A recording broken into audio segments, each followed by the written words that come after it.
Well, welcome everybody to another edition of Last Christian. My name is J.D. Williams here in East Texas, and joining me from New York City is my co-host, my brother in Christ, Mr. David Paxton. How you doing? David, we've got Mark Sutherland joining us again today, and I'm really excited about that. You know what it is? He's always got so much information we can't fit it into one show. That's the truth, so, and you know. Again. Well, you know, I had some people commented on YouTube that you know they like us, but that Mark's got the history. You know, he's got it, and so you know, I mean, that's great. I love it. I did fail last time to let people know that we took a break from answering listeners' questions and comments because we do have Mark with us, and we want to take advantage of him while we have the opportunity to. We'll return to that in a future show. David's midweek show. I'm not gonna do it on that one. That we're continuing our verse by verse comprehensive Bible study on every midweek show with David. So we hope that you'll tune in for that. And I'm going to get some news out of the way, David, and then we're going to get right back to Mark. And we're going to be talking about anti-Semitism today. And there's even going to be more to it than we had the last time around. We're going to be more pointed with it than before. And I'm going to cover that because I'm a member of the U.S. Press Association, and what I deliver to you is factual. And if anybody doesn't like it, they can look it up. Okay? And that's all I'm going to say about that. But I've got to play this one. I would have said something else. I got to play this one because, well, you'll see.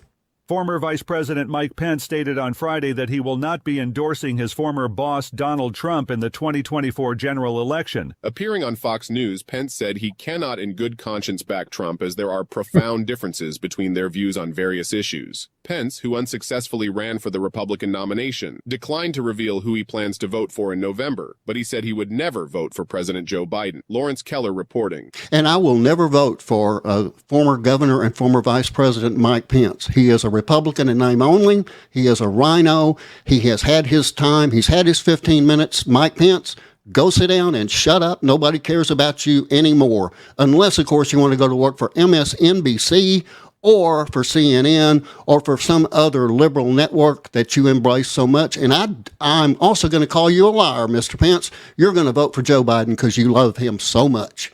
You want to comment on that, David? Yeah, I'm thinking if he does that job, then maybe like, you know, Don Lemonhead, he could just get $24 million to leave. I mean, I would do that. I'll do the show for a couple of days and give me $24 million to leave, and we'll call it a day. Yeah. Well, what a jerk. You know, Donald Trump brought him in as vice president. Then Pence stabbed him in the back when he needed him worse. And then now a lot of people. Now he's doing all this other crap. You know, go away, Mike Pence. I'm tired of you. All right. Now then we're going to. They're on their back, like, you know, with Haley and Pence and a lot of the people that were on his team. I wonder if like they got, you know, Hillary, so to speak. Yeah. You know what I mean? Yeah. I wonder if there's a lot of pressure on them to do what they're doing. Yeah. Interesting topic. That's for another day. Yeah. There's another one. European Union foreign ministers are meeting in Brussels to discuss fresh sanctions on Russian individuals and also on some Israeli settlers in the West Bank. Ishan Gerg has more from Brussels. Russia, Ukraine and the Israel-Hamas conflict is at the top of the agenda at the Foreign Ministers' Council. Senior EU officials say the bloc is discussing fresh sanctions on Russians linked to the death of prominent activist Alexei Navalny, who died in prison a month ago. They will also discuss new sanctions on Hamas, as well as imposing restrictions on violent Israeli settlers in the West Bank. Reports say the EU's top diplomat is expected to suggest suspending the EU-Israel Association Agreement, the treaty which governs relations between the two sides. Foreign ministers are also discussing ways to enhance their support to Ukraine, including ways to ramp up ammunition supply to the war-torn country. Ishan Garg, Brussels. Okay, so did you hear the part about the violent Israeli settlers?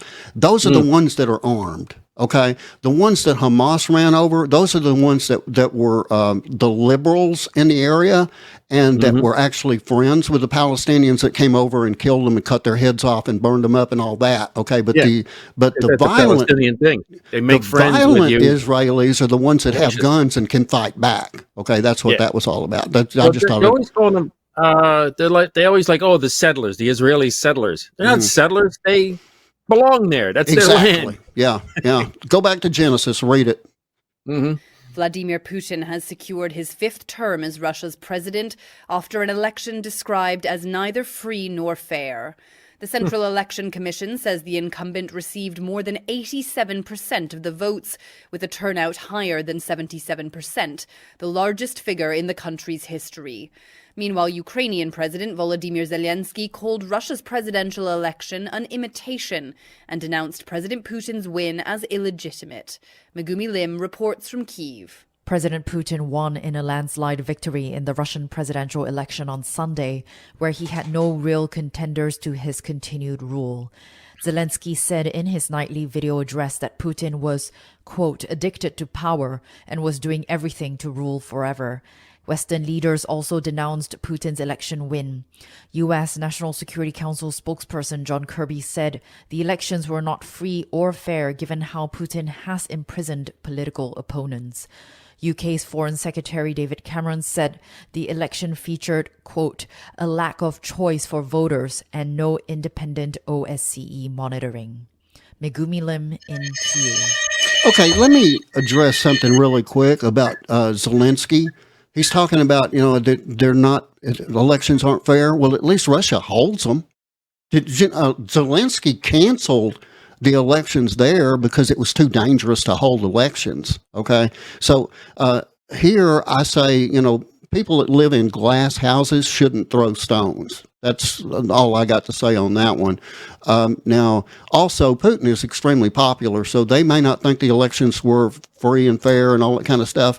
But I got news for him. He would have won by a landslide, whether it's fair or not. The Russian people love the guy. They do like him, actually. They love him. Yeah, they love him. My thought on that, well, good, bad, or ugly, they like him in there. Sometimes they like a bad guy. Absolutely. Okay, we're done with news. We're done with news. Okay, that's how quick. I promised I was going to make it quick, and I made it just as quick as I possibly could. So now, with that, I'm going to bring in our very special guest here.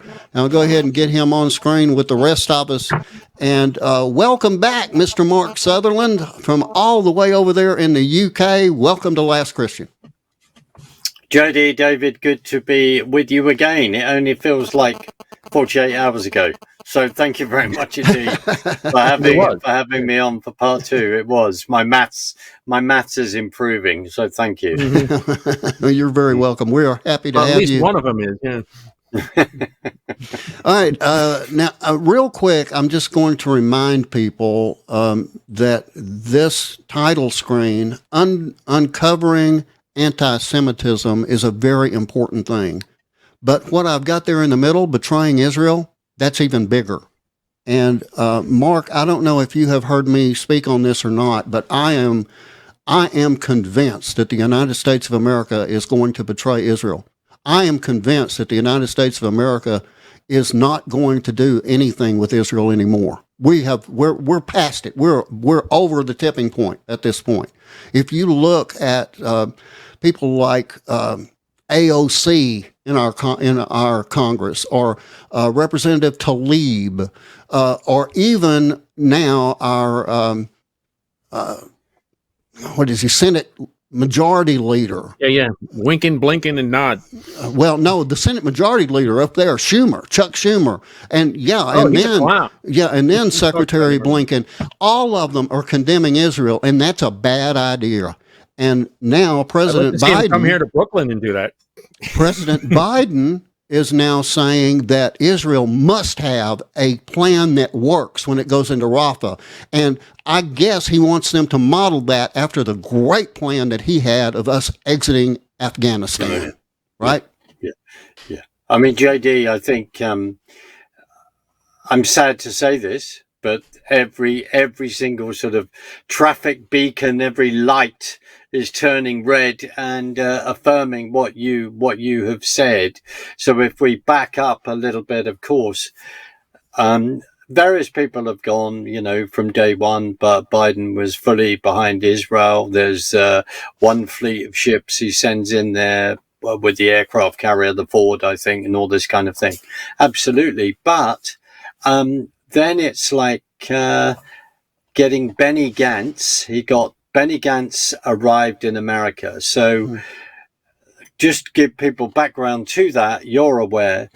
But really, America is now looking at, here's the phrase. Have you heard this before? Regime change, but in Israel.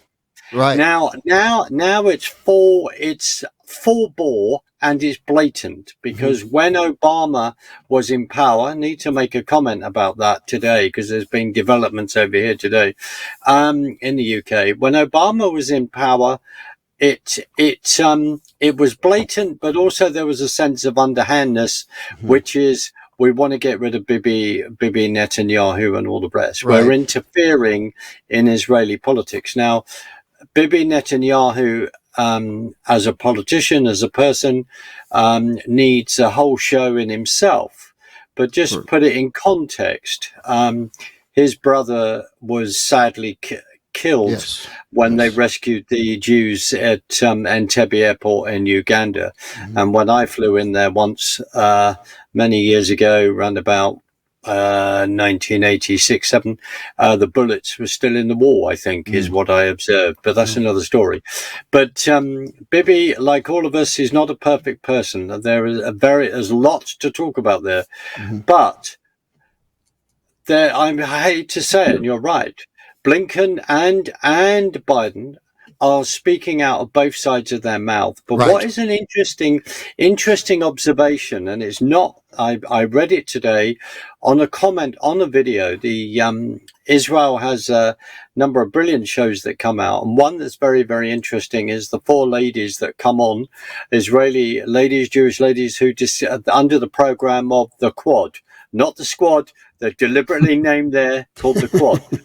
And it is worth watching, because it gives you another temperature of what's going on in Israel. And they are talking about the fact that they are coming to terms that America is backing off. It's speaking out of both sides of its mouth. But someone made a comment on that show, which I thought was fascinating. And they were talking about Dearborn, Michigan. And they were saying that in that area, there's also Chaldean Arabs who are very, very close to Christians, very close to Jewish brothers, close to Israel. So this is rather interesting, the mixture that is going on. But JD, I hate to say it, I agree with you. And then suddenly Biden's going, right, we're going to build a bridge. We're going to build like a pontoon bridge. We're going to build it here. We'll launch off from Cyprus, put it in. And various Israelis have said, well, why don't you just take ships just down the road from Rafah, so to speak, and unload there, and of course bring in the goods.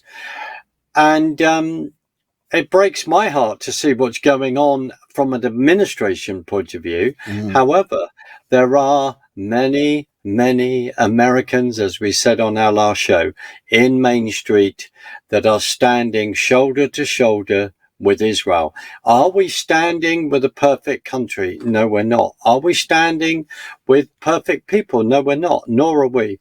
But we passionately support the country because we have scripture, and David will back me up, because scripture that says so, and JD to back you up. Your nation has been blessed because of it has blessed the Jewish people. Now, through the shenanigans politically since the establishment in 1948, but well before that, as we said the other day, the conference in Remo, the League of Nations, etc., etc.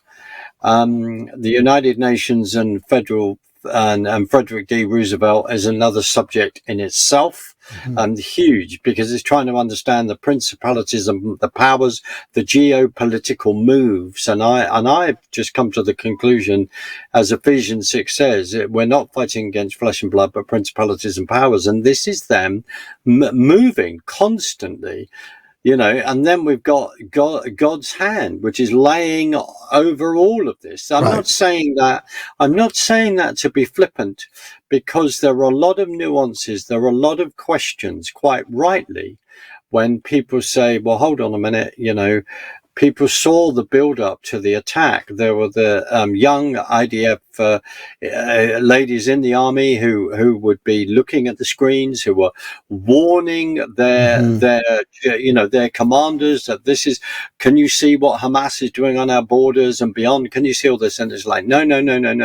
So we go on about the deep state in America. We go on about, I'm going to say it, our own deep state within the UK, and give you an understanding of that on the slightly different segue, but to give you an understanding of where this means for us in the UK.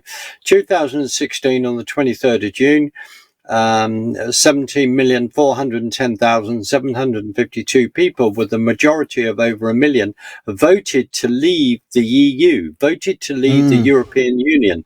There was a vote to do that. And that has not happened because the establishment have moved in, the civil servants who are totally the establishment, the blob as we call them. In other words, you and I, we've been watching what's been happening over here, watching what's happening in America, and there is a deep state. Yes, there is. There's also a deep state within Israel. You can argue that. Yes, I agree. But politically, it's seeing the fact that you've got a division, like we all have, I suppose, where we're saying between what we perceive as the left and perceive as the right. But we are seeing God's hand because, and as much as it pains me, and David, I'd like to see where things backs up on this, scripturally, is Israel, then we're now seeing the inch and the inch and the inch to the point where it has to say, we have to rely on God. We have got no friends here, right? I hate to, it upsets me to say this because individually, as individual nations, where do we stand with God when we as a nation, not me personally, not you, JD, not you, David, and many other people listening, but it's the politicians who are making those decisions of isolation and saying, well, leave you on your own. Now, today, number 10 Downing Street, an ex-president of yours, Barack Hussein Obama, walked through the door for a sort of a meeting, I understand, with our Prime Minister, who was unelected, imposed, I'll just throw that out, Rishi Sunak, supposedly having a discussion about his I forget the word, his foundation. That's it, the Obama Foundation.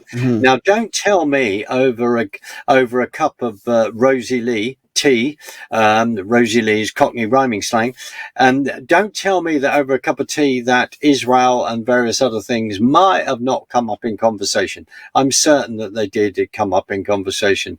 Who was he? Was he delivering a message? I don't know. I cannot be too conspiratorial.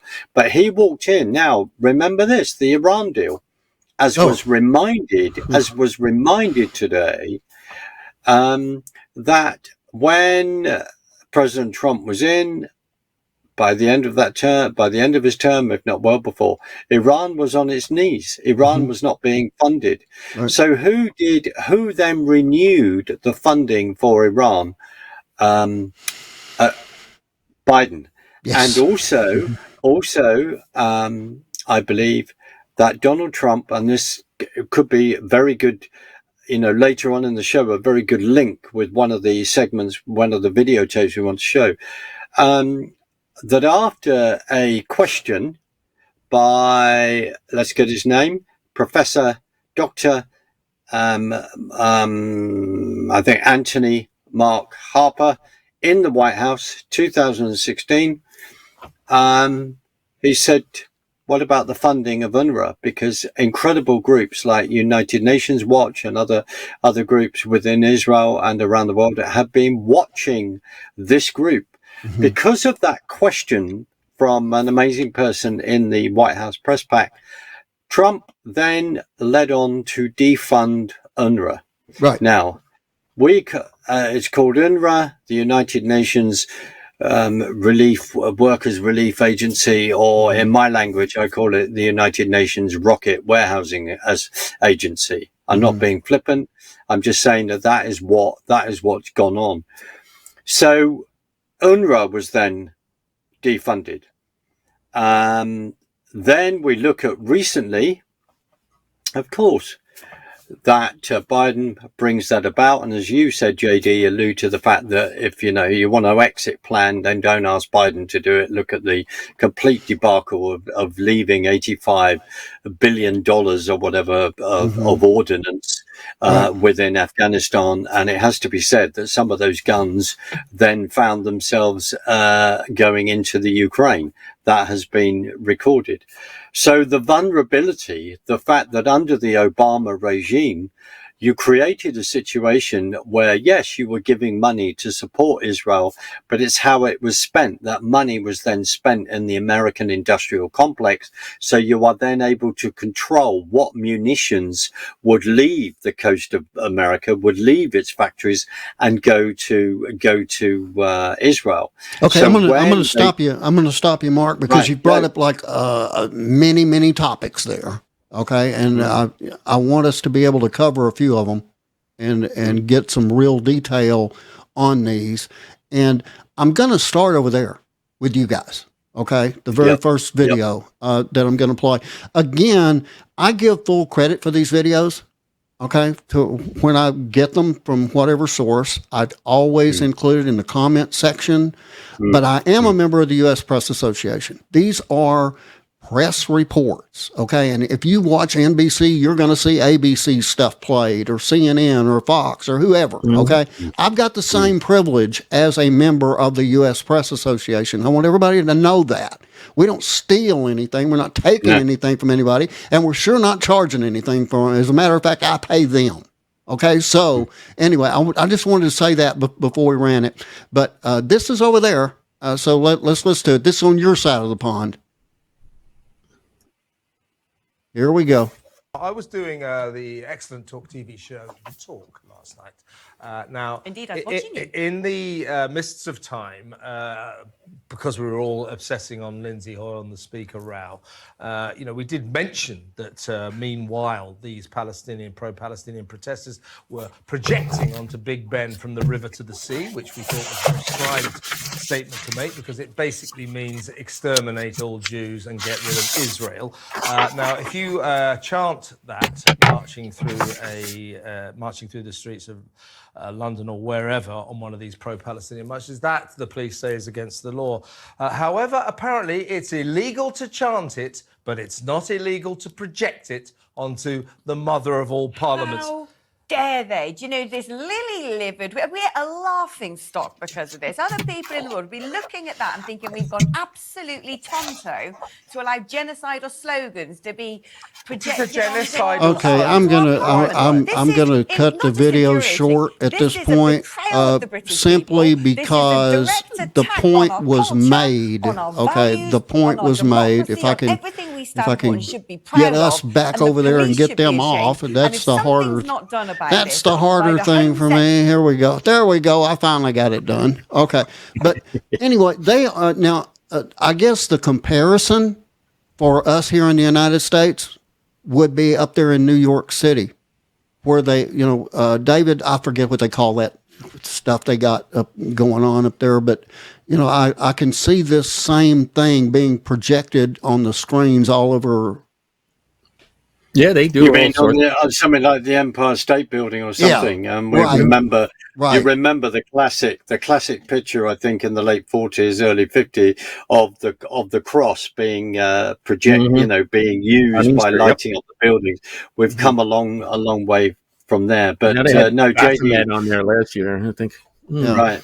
Right. Yeah. Well, absolutely. Well, Talk TV, where that clip comes from, which is brilliant, with the excellent Kevin and Alex quite rightly talking about an incident that happened in this country just under a month ago.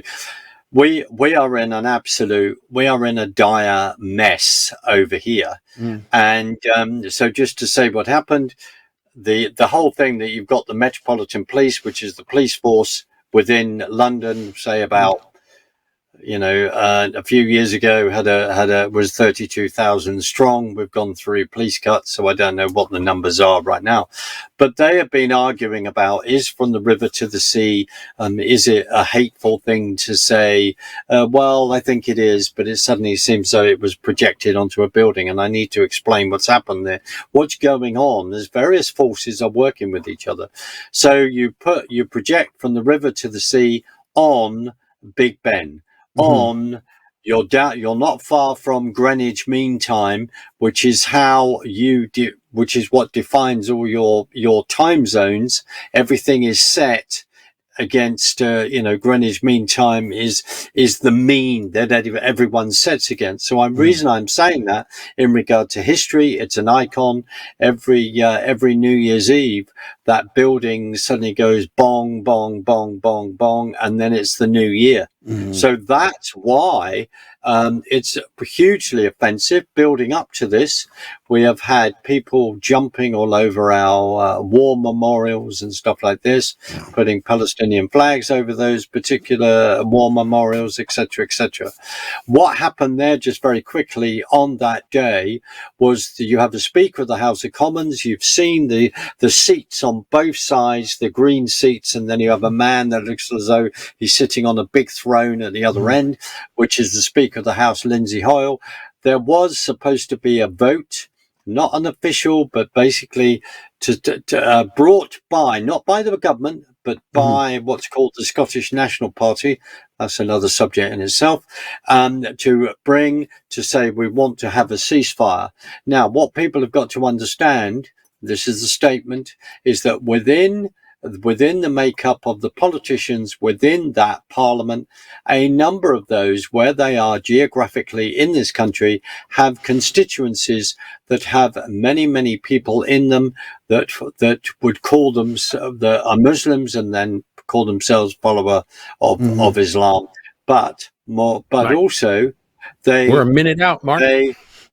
Mark, again, we've got to break in on you again simply for time purposes here, because we are down to the last minute here in the first half. But I'm going to let you, or allow you, or encourage you to continue this conversation as we get into the second half. And then we've got something else that I want to talk about. But before we get out of here, just to let you know that the Canadian Parliament right now is holding a debate on a motion to recognize Palestine as a state. Okay? Now, they don't have any land, so I don't know how they're going to pull that off without causing war, a real war. I mean, they think they got a war now? Do that and see what happens if they try to actually take the land from Israel. Let's see what happens with that. Anyway, y'all hang on. We'll be back with the second half of The Last Christian right after a very short break. From Feature Story News in London, I'm Simon Gaitan. Hong Kong has passed a tough new national security law. Critics say Article 23 further erodes the city's civil liberties and could be used to silence opposition. Laura Westbrook reports. The domestic national security legislation sets out new offences such as the theft of state secrets and espionage, along with insurrection and foreign interference. It includes hefty jail terms for treason. It also raises the maximum penalty for sedition to 7 years imprisonment from the current 2. The government says the 2020 Beijing-imposed national security law will sit alongside the new domestic bill. The Hong Kong government tried to pass it in 2003, but was met with protests by around 500,000 people. Laura Westbrook, Hong Kong. US Secretary of State Antony Blinken says the US's commitment to defending the Philippines from armed attacks in the South China Sea is, quote, ironclad. Blinken is in Manila as part of a tour to reinforce support for its allies as China increasingly asserts itself in the region. China has responded, saying that the US has no right to interfere in the South China Sea issue. Patrick Fock reports. Well, in a joint press briefing with his Philippine counterpart Enrique Manolo, Antony Blinken said that the waterways of the South China Sea are critical not only to the Philippines, its economy and security, but also to the region, the US and the world. And these will have been very reassuring words for the Philippines at a time of heightened tensions between Manila and Beijing over their territorial disputes in the South China Sea, particularly as there are question marks over just how far Washington will go to defend its treaty ally in the event of any sort of armed attack, and as Beijing becomes increasingly aggressive in its actions. EU officials are considering imposing caps on Ukrainian agricultural imports amid growing pressure from farmers. For months, thousands have been protesting against European Union laws, which farmers say have hurt their profits. Ishan Garg has more from Brussels. Poland, which is bearing the brunt of the farmers' protests at the Ukrainian border, is leading calls for restrictions on imports. And now reports say France, one of the most influential members of the 27 nations bloc, is supporting it. The European Parliament voted to impose restrictions on Ukrainian imports, including cereals and honey, last week. If EU heads of state also approve the measures this week, the restrictions could cost Ukrainian farmers close to 1.2 billion euros a year. Farmers in Europe say cheap Ukrainian imports are flooding European markets. Ishan Garg, Brussels. Consumer goods company Unilever has announced that it's cutting 7,500 jobs around the world. The move is part of cost-cutting measures aimed at saving around $860 million. From bureaus worldwide, this is FSN.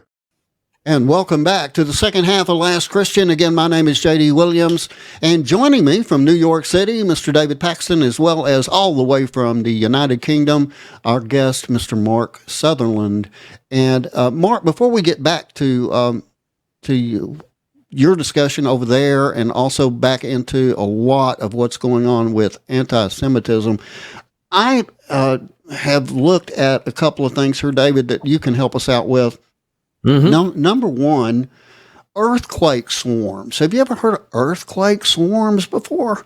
Anyway, this is happening off of the Pacific coast right now. It's off of the coast of Washington State, and it's being shaken by hundreds and hundreds. I didn't say hundreds. I said hundreds and hundreds of earthquakes, which kind of leads 100%. Us into some Bible prophecy there. But before you even get into that, on top of that, you have a solar eclipse coming up on April the 8th, and that's going to be followed by, I believe you said, a minimum of or the 4 blood moons. Yeah, the blood moon tetrad. Like following we had in, 2015 to 17. More prophecy, more biblical prophecy. And now I turn it over to Mr. David Paxton, who is our, David, tell us about this stuff, okay? Well, this is fun. The Bible clearly says everything that can be shaken will be shaken. It just reminds me of the Petra song, is one of my favorites. Everything that can. Anyway, so everything will be shaken, and we see in Joel, the earth shall quake before them, and the heavens shall tremble, and the sun and the moon shall be dark, and the stars shall withdraw their shining. I mean, this isn't metaphor. Wow. It's clearly a picture of something, and this all these things, the stars and everything, yes, they are up there and they are pictures, but they picture real events. Okay, so they are metaphors in one sense, but that doesn't mean they're not going to happen. They're true, and there's a reason for that. Now, in Nahum 1:5, it says the mountains quake in him and the hills melt. All right, when he comes, he's literally going to melt the hills. Right. I mean, just read all the prophecies. It says, everything's going to shake and the hills are going to melt, and then we're going to start it all over again. It's going to be great. And he has to do that. Even at the end times when he comes back, just think of that. Here is a creator of the universe coming back at the end of the tribulation period, and we're following him in our nice white robes. He's got the sword out. Don't you think he's basically going to completely disrupt the atmosphere? I mean, he's the creator. Coming back to reclaim what he created, right? Yeah, exactly. It's literally going to melt everything down and start again, which is why people will live right through the millennium like they did before the flood. They lived for 900 and something years. People will live. It says a baby will die at 100. Okay. And they must have done something. Oh, he died at 100. He must have sinned. Because people will live right through it. So we see this all the time. And I want to talk about that, like in Joel again, the stars and the sun and the moon. we're having a Genesis study, and we haven't even got to that point yet. We just talked about the light and the dark and how, you know, he created them, and both of them are entities. Right. We're going to get into day 4 soon, eventually. Eventually. Where we'll get there. He says the sun and the moon are there to rule the day, to rule the night, and for times and for seasons. Those are Moedim. Those are appointed days. And then Psalm 19 says the heavens declare his glory. All right. And that literally means that it's word inscribe. Okay? So the word declare is actually inscribed. They're literally written in the stars, the entire history of everything. All of the constellations and all of their deacons that go with them are pictures of history. Okay. In advance. He wrote them all on day 4 and said, this is what's going to happen. And then we kept it. So I'm going to get into this a little bit, how it's a written contract for us at the conference that's coming up, hearthewatchmen.com, hearthewatchmen.com. We're going to talk about that, but it also, all of the signs are reminiscent of the tribes of Israel. So it tells the story right from the virgin giving birth, all the way around to how God's going to come and he's going to destroy the serpent and crush the Antichrist and all these other things, right down to Leo, where he's going to rule and reign on the planet. Okay, because he is the king. So it's powerful to see all these things, and what the Bible calls them birth pains. When you see all these things, now we've seen them for years. I remember studying prophecy in the 80s. Okay, the 1980s for all you non-millennial people. So the 1980s, we'd always be looking, okay, well, is there another event coming? Is there another event coming? You know, and once every couple of years, oh, look at that. That means we're close. That means we're close. You know, we're getting close. Now you can't keep up with them. Every day there's something about Israel. There's these earthquakes going on. There's the volcano that we see up in, that's the earth basically having a conniption because it's the end of the age. And our sin has all of creation groans and travails for the manifestations of the sons of God. Creation itself is deteriorating. Second law of thermodynamics, entropy clearly states everything is decaying. And that's because of our sin. But God's going to come back, electrify the whole thing, start it all over, and it's going to be great. Amen. Okay. And now David made mention, we are going to be at the conference there in Dallas, Texas, and that is the Hear the Watchmen. That's plural, men. Hear the Watchmen, Dallas, Texas, the Prophecy Signs in the Heavenlies. That's April 5th through the 8th in Dallas, Texas. And if you go to register at hearthewatchmen.com, register at hearthewatchmen.com, make sure that you enter in the discount code, Last Christian altogether. Last Christian altogether. Get $10 off either a ticket where you can actually be at the event, or the live stream that you can keep forever and always. You can get the recordings. You watch them all the time. Now, with that, we're going to get back to Mark. But Mark, I'm going to play this first, and then you can take it from there. Either from the first half of the show or this, or a combination of everything. But let's go with this one real quick here and listen to this. I give the floor to the representative of the United Nations Watch. The United Nations was founded to promote peace and fight racism. Yet our new report, produced jointly with Impact SE, demonstrates how UNRA, the UN agency that runs schools for Palestinians, continues to hire teachers who openly incite to racism, hatred, and violence. Entitled UNRWA Education, Reform or Regression, our 100-page report documents how teachers in schools at this agency regularly call to murder Jews and create teaching materials that glorify terrorism and encourage martyrdom. The report identifies more than 200 perpetrators and captures evidence taken from inside UNRWA classrooms, including pictures of blackboards showing the teaching of materials that glorify terrorists such as Dalal al-Maghrabi. All of this is in breach of the agency's stated policies of zero tolerance for racism, discrimination, and anti-Semitism. In wake of our report, UNRWA already suspended one of the perpetrators, a teacher who endorsed the 2014 murder of Jewish worshippers at a synagogue in Jerusalem. We commend Dorothy Klaus, UNRWA's director in Lebanon, for taking this action.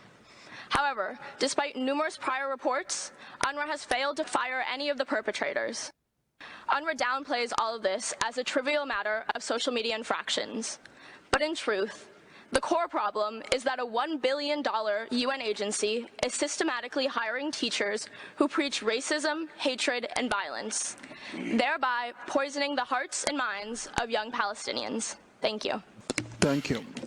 Okay, and let me just throw in here real quick that this place also, when the Israeli military went in and they found the headquarters there of this UNRWA, and they went underground, they found that it was connected to all of the terrorist tunnels, and that there were massive amounts of weaponry found there. So in other words, the UN is basically a terrorist organization based on that alone. You know, they can try to get around that if they want to, but if you've got the UN name on it, then you got to own it. Good or bad, you got to own it. And that was bad. That was really, really bad. Okay. Now, with that, Mark, the floor is yours. So go ahead. Well, other people greater than me have said that when you have, UNRWA is Hamas and vice versa. If you are working for UNRWA, and very often, most of the time, you're going to have strong links with Hamas. Right. That's an uncomfortable thing for a number of people to then hear. And you're absolutely right. It was then found that the UNRWA headquarters was running cabling underground into one of the tunnels, etc. And that was then, this is sort of denied by people. People won't face this at all. People won't face the fact that when aid comes in to help the people, to feed the people that are living in Gaza, Hamas will go to their trucks and take a load of that aid first. Mm-hmm. The key is this, is when you are supposed to be a relief agency working for the refugees, your whole idea is to make sure that the refugees reach their location as soon as possible so that the whole of your apparatus can be disbanded because the refugees are now gone. And sadly, the sad thing about war, of course, people are then displaced. But UNRWA is set up in a way that basically you've got generational refugee status. Mm-hmm. This is what's going on. So in other words, from day one, it's set up because the argument would be then that Israel doesn't have the right to exist, and we are slowly we're going from terrorism to financing universities, financing a way of thinking to create the environment where people hate Israel, people hate the Jews, they want to push all the Jews off the land. That is what's happening. Mm-hmm. Now, it's not uncomfortable because the Bible talks about this, which is the Jewish people to return to their historic homeland. And as we said on our first show, you've got 3,500 years old, but 75 years new. No country, people group that have been dispersed have then returned. And what that, in the way that's happened, and of course learning Hebrew and all the rest, that UNRWA report to the United Nations, UN Watch, was calling UNRWA to account, was questioning what it's doing, and was holding it to account. Remember, within the UN, it took them was it three months before they'd even acknowledged the awful things that have been done to the Israeli women, hostages and all the rest. I won't go into certain details and how they were treated because it's so shocking. it's so shocking what is done. What is even more shocking, like over here, is when people were denying that, they were questioning it, they were seeing the stuff that was coming out the Israeli embassies, the raw footage that was filmed by the cameras, the GoPros that were actually on the terrorists' body themselves. Okay, Mark, So hold on with me for just 1 second. I apologize to you, but I've got breaking news that I've got to put on here right now, and that is that there is a former MSNBC host. He also happens to work for ESPN, I believe, still. His name is Keith Olbermann, and he has posted to Twitter or X, whatever you want to call it, that this is a tweet from him. Trump says he's been treated worse than Abraham Lincoln, who was assassinated. And he finishes up with, there's always the hope. Now, let me ask you this, both of you. If anyone in the Trump orbit said that about Joe Biden, what would happen to them instantly? Mm-hmm. Would they not be arrested and charged immediately? Oh, yeah. This guy's going to be celebrated on CNN, on MSNBC, on New York Times. When Trump was first elected president, you remember there was all kinds of hints about we want to kill him. Okay? Mm-hmm. Well, now they're on it again. And this is a true threat. Okay? And let me tell this, I'm going to say this to the world. If anything happens to President Trump, in my personal opinion, civil war will follow in the United States of America. Okay, I'm going to predict that if anything happens to our former president, who is running again for president and leading in every poll, despite what anybody wants to tell you, anything happens to him, prepare for it. Civil war is coming to the USA. And I'll stand behind that statement with KRRB. Okay?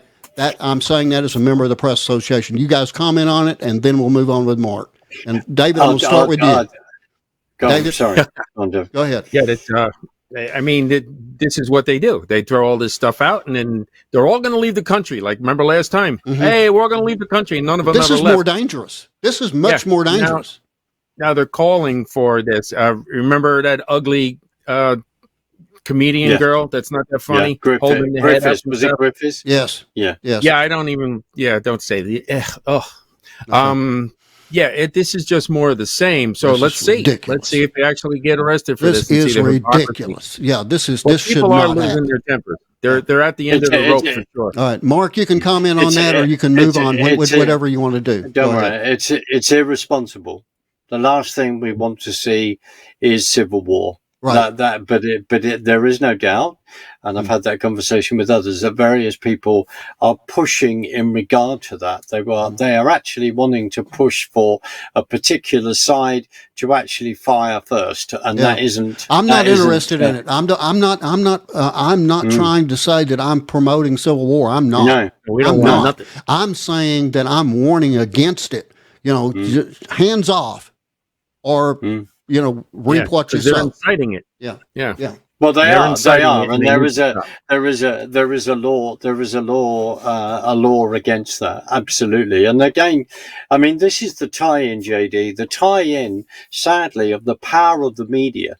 The power of the media, where one person can make an irresponsible comment like that, a bit like when you go back to the beginning of this war, when Hamas accused Israel of bombing the Shifa hospital, which they did not, because Hamas sends a rocket, it misfires and ends up going into the hospital car park and killing a few people there and blow it up. But look at the power of the media and how that spread. And then there's riots in Jordan and all the rest. It's all over the news, blah, blah, blah. And people still haven't properly apologized for that. And there are various tweets still up and accusations. So in other words, it's so important for all of us to work hard to get our facts right. But that is absolutely 100% irresponsible. Yeah. And by the way, that was posted on the Biden re-election site, by the way.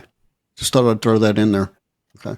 So anyway, with that, go ahead, Mark, going back- we going got back just to the- under 10 minutes left in the show. Okay, no worry. I've laid out my watch, gentlemen. I've laid out my watch. But the key thing of going back to the UNRWA thing, the United Nations Watch, and many other people, including the amazing and wonderful reporter and writer, which is our very own Douglas Murray, has been talking about this issue a long time. He's been over there for. Oh, we're getting some breakup here. As well. But I'm breaking back. up just a I'm little back. bit. I think it's restored now. Mark, go ahead. Yeah, brilliant. So, our very own Douglas Murray has been raising this issue for a long time, and also other wonderful journalists like Melanie Phillips as well. They've raised this, and others raised this issue for a long time. And I admit, like many others, we have not paid attention to this. And this is the key point, isn't it? Suddenly, quite rightly, the whole of our attention is what is happening in Israel, because the subject, and it ties in with what David was saying, no media outlet, no mainstream media outlet is discussing the most important thing here, because, of course, we live in societies that have pushed Jesus out. We see that. Now, you as a nation that I know very well, it is not uncommon. You have far more of an opportunity to sit down with a stranger, get out a Bible and say, can I show you this? Right. It's within your culture. It's within your culture, and knowing Texas very well, it's within your culture, and also in other states where there be one of your big wagons, one of your big lorries, trucks driving down the freeway, and you'll have a Jesus Save sign on it. Amen. I've seen that. I've seen those. Mm-hmm. You'll then have billboards up by the side of the road, advertising a church, advertising a Christian radio station, all that. Mm-hmm. We culturally do not do that. That isn't because for a person I'm against evangelism. Of course I'm not. And I will say this, at this moment in time, no one on the mainstream news is turning around and saying that the Bible is unfolding, because we are living in a world on both sides of the ponds where they've tried to, within America, pushed prayer out of schools and all this kind of thing. Over here, as we are on the fast track to communism and tyranny, and the fact that we've seen all these marches, and I call them hateful, as I said the other day, costing our taxpayers about 32 million. But no one is actually discussing the Bible. No one is actually discussing events, right? In this way. They don't want to face that. And I will say this publicly, that if anyone listening that does not know Jesus as their Lord and Savior, then I will really ask you to go and sort that out now. And if you have any questions, then please ask JD, please ask David, get in touch with the show. Because, as someone said, I think it was Jan Markell on a recent interview, said some people will know, of course, who she is. But she said to use that phrase is not a biblical phrase, but the genie is not going back in the bottle. Not that may be the best analogy to think, because we don't believe in that. Or or maybe the oil is not going to go back in the bottle, or no sauce is going to go back in the ketchup sauce. So can't ring the bell. You can't unring the bell. You can't unring the bell. You can't unring it. And it's as though events. If this is what we're going to see unfold, we do not know the day or the hour. We have a very good idea of how things are going to unfold, but there are still a number of keys that we need, a number of things that we're going to come together. But no, you're absolutely right. And it's and with what we've seen on our streets, and I do see it, and I mean, people are entitled to their opinion, but people are not entitled to call for the genocide of a race of people. Amen. Of a people group, and that is what it is, or the extermination of a country that it's not about relying on the UN to say that. In human terms, people of course go to that, but of course, if these people are not reading scripture, where it talks about, I think in Isaiah 66, that, you know, I will form a country in a day. David can correct me on that, but I believe that is where it is. Can I not do that? Yes, I can. Mm-hmm. But because people do not believe in that, they are not going to have that lens. So every single thing right now, and it's going to ramp up, is coming against Israel. And you touched on this, JD, from the beginning in regard to America. And as I said, I'm petrified in the right sense, where Genesis 12 says this, you know, if you bless my people, I will bless you. If you curse my people, I will curse you. Now, there are some people within the truther movement who would have a go at us for saying that. Then there are other people with an interpretation of scripture to say, well, we've already been through the tribulation, the millennium happened, whatever, centuries ago, whatever. I am being a bit sarcastic on that. But the dispensationalism and all this, they've got the order of events wrong. And I'll say this, JD, over here within the UK, you know, a lot of churches don't look at biblical prophecy. A lot of churches don't look at the book of Revelations. They don't look at that. And what we have got is huge amounts of replacement theology.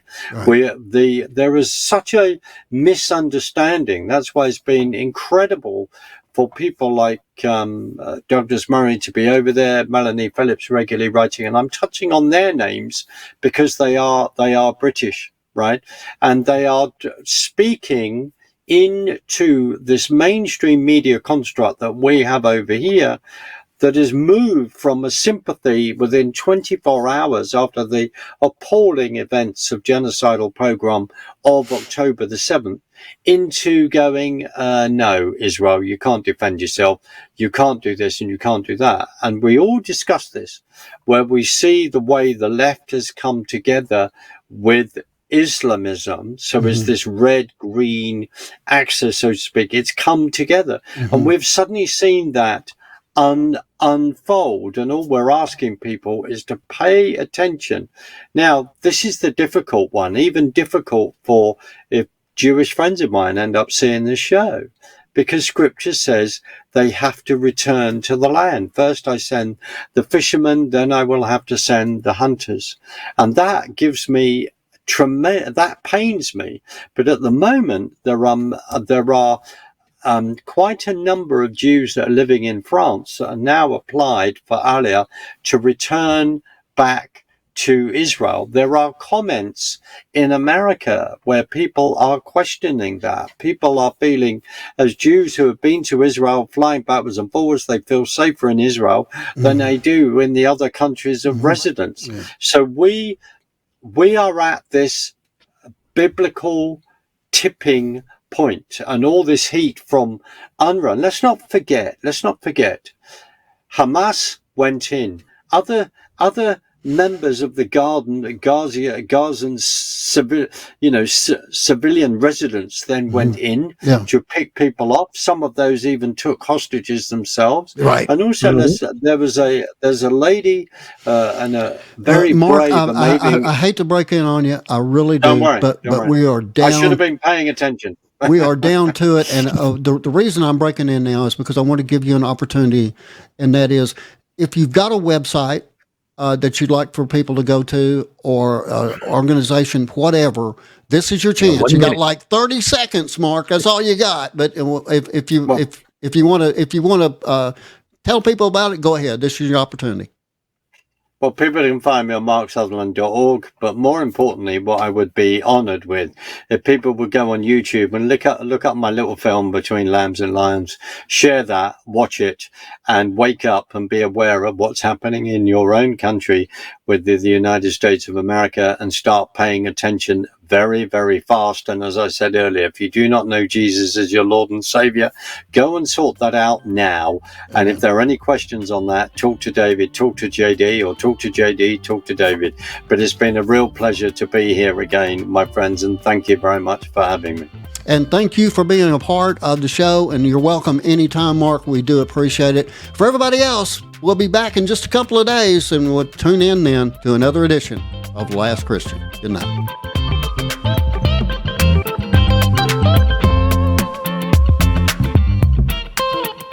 Thanks again for joining us today for the Last Christian Radio Show. And be sure to tune in every Tuesday, Thursday, and Saturday right here and at www.lastchristian.net. Until the trumpet sounds.